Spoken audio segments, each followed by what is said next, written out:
네, 지금부터는 제주항공 여객기 참사 소식 자세히 전해드립니다. 제주항공 사고의 원인 조사를 주관하고 있는 국토교통부는 수거한 비행 기록 장치를 분석센터로 옮겨서 본격적인 조사에 들어갑니다. 사고 기종인 보잉 B737-800 기종 전체에 대해서 기체 점검도 고려하고 있다고 밝혔는데요.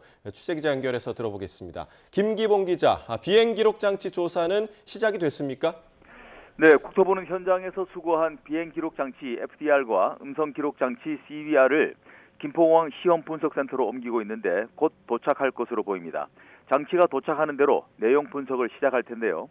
두 개의 장치 가운데 음성 기록 장치는 외형이 온전한 상태지만 비행 기록 장치는 외형 일부가 파손된 상태라 내용 보존 여부에 관심이 쏠리고 있습니다. 만약 비행 기록 장치의 내용이 훼손됐다면 조사에 어려움이 예상됩니다. 항공기 제조사인 보잉사와 미국 프랑스 합작 엔진 제작사인 CFMI도 조사에 참여할 예정인데 보잉사 관계자는 이르면 오늘 입국 예정이고 엔진 제조사는 조사 참여 여부 답변을 기다리고 있는 상태입니다. 이와 함께 사고 당시 정황에 대해서도 설명이 있었는데요. 항공기가 활주로의 끝 지점부터 착지한 게 아니라 3분의 1 지점부터 착지한 것으로 보인다고 밝혔습니다.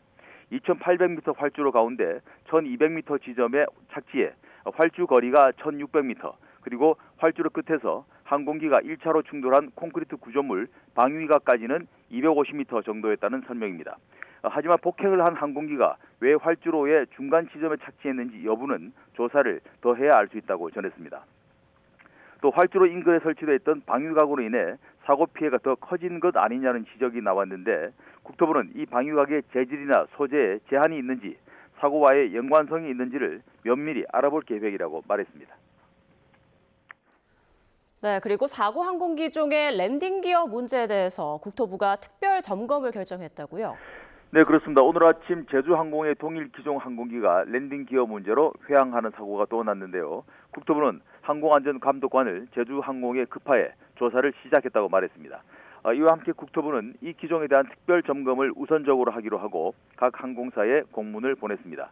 사고 기종인 보잉의 737-800 기종은 제주항공에서 운영하는 41대의 비행기 가운데 39대를 차지하고 우리나라 전체에 101대가 운용되고 있다고 국토부는 밝혔습니다. 이와 함께 항공기 동체 착륙 당시에 활주로에 거품을 분사하는 조치를 하지 않았던 것에 대해서는 메이데이를 선언한 뒤 실제 착륙까지 시간이 너무 짧아서 조치를 할 시간적인 여유가 없었다고 설명했습니다. 아울러 거품을 뿌리면 기체가 미끄러져 오히려 더 큰 사고의 우려가 있는 점 때문에 이 조치에 대한 규정은 없어졌다고 밝혔습니다.